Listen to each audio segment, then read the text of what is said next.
એક ધનવાન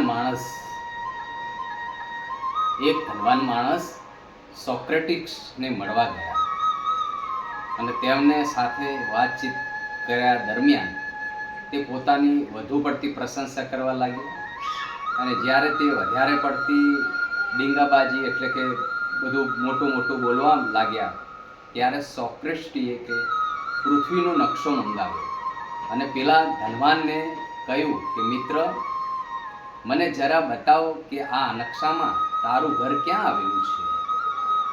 તો નકશામાં તો તેનું ઘર ક્યાંથી દેખાય અને ક્યાં મળે. ખૂબ પ્રયત્ન કર્યો પછી ચણાના દાણા જેવડો તેમનો દેશ નકશામાંથી શોધી કાઢ્યો અને સોક્રેટિક્સે તેમને કહ્યું, મિત્ર, પરમાત્માએ આ વિરાટ બ્રહ્માંડનું સર્જન કર્યું છે. આ બ્રહ્માંડમાં અનેક ગ્રહો છે. આપણી પૃથ્વી પણ એક ગ્રહ છે અને આ પૃથ્વી ઉપર અનેક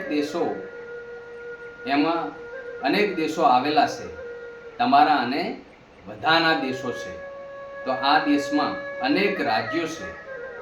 એ રાજ્યમાં તમારું રાજ્ય પણ છે. તમારા રાજ્યમાં અનેક નગરો છે અને એ નગરમાં એક તમારું પણ નગર છે અને તમારા નગરમાં અનેક ધનવાન રહે છે. એમાં તમે એક ધનવાન છો. પરમાત્મા આટલા બધા મોટા રાજ્યોમાં મનુષ્યનું સ્થાન સાવ નાનું ગણ્યું છે. એના માટે આટલો બધો મિથ્યા અભિમાન કરવાનો શો ફાયદો?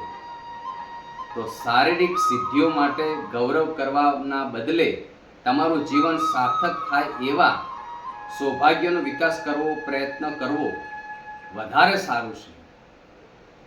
એકવાર સ્વામી વિવેકાનંદ વિદેશના શિષ્યોને પૂછ્યું અને સ્વામી વિવેકાનંદને વિદેશી શિષ્યએ પૂછ્યું કે જ્ઞાનીના લક્ષણો કયા છે.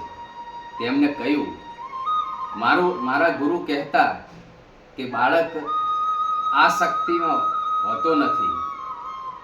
હમણાં તેને રેતીનું ઘર બનાવ્યું, જો કોઈ તેને અડે તો તે રડવા લાગે છે, પરંતુ થોડીક વાર પછી તે જ પોતાનું ઘર તોડી નાખે છે.